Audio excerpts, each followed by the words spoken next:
Well, EJ, you disappointed you won't be going back to Adelaide. You've had some memorable moments there, haven't you? Yes, good morning, Bruce. Well, personally, I am disappointed we're not going back to Football Park to play South Australia after the great game to the MCG last year. But the decision has been made, and let's face it, they will be promoting football in New South Wales and Hobart. And in actual fact, South Australia are not part of the national competition. So I just think that the decision has been made, and we're going to Sydney to play the game at night. Still a great television game of football. Well, let's introduce Graham Corns, who also has a passion for state football. Graham played 21 games for South Australia, and he has a remarkable record as a coach, having coached the Crow Eaters to 3 victories over Victoria. Graham, welcome. I've read one of your articles this week in the Adelaide newspaper. Your disappointment at the decision?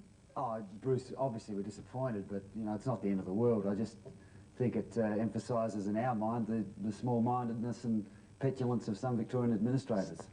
Steady. Steady as you go now. Hello, Teddy, how are you? Sunday morning, son. You're looking well, I'm too. well, I'm very well.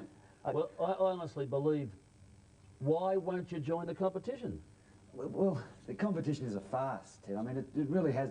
The fact that we've stayed out of it exposes it for the farce that it is. I mean, if you look at the 3 teams from outside Victoria that have joined the VFL or the extended competition or the AFL or whatever name you want to give it, they've had enormous they haven't had success on the field.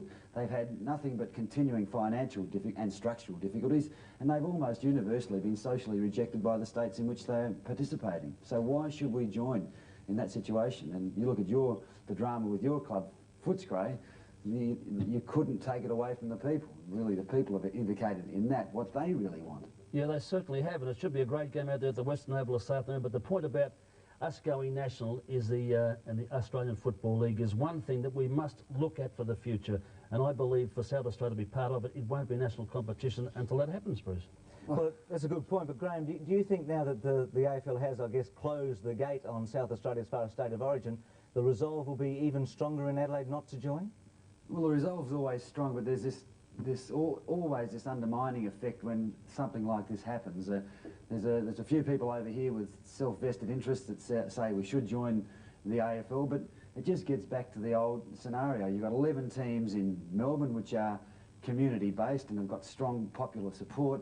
We've got the same over here with our teams here. As soon as we go in as a combined team or as a team in the AFL, we lose and destroy that popular base and the spirit of the community in which football clubs are founded on. What about the money from these matches? Where is it going, Corns? Is it going to the retention scheme or not? Well, some of it obviously finds its way into the retention scheme, but it goes we've been told it doesn't. It goes into general revenue, and at the end of the year, the clubs receive a dividend from the league, and of course some of that then finds its way down to the players. But we have our own way of funding that player retention scheme. There's a lot of businesses over here which contributed. There's a percentage of all our gate takings for every home and away game and every finals games which go to fund the retention scheme. There's very little of it from those state of origin games go directly into the player retention scheme. What about that 30,000 crowd at the Port Adelaide Geelong game? Who got that money? Well, that was shared between South Australian and National Football League and Port Adelaide. Port Adelaide got off their backside, got hold of Geelong. They wanted to play a strong South Australian team, and it was a great success. So we're actually funding the retention scheme for South Australian players. Yeah, but we paid Geelong's expenses, for heaven's sake. I mean, Corns, are you crook on players coming over here to play?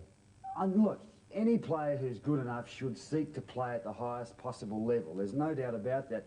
Well, I guess what I'm crooked on, we're seeing average players here in South Australia being drafted, going to Victoria and walking into VFL teams, which would never have happened 10 years ago. There are 50 South Australians playing in the AFL this year. Graham, we've got to leave it there. Thanks for your thoughts, and good luck with the Bays this year, Glenelg. Thank you, Bruce. Thanks, Teddy. Good to see you. Pretty easy this morning.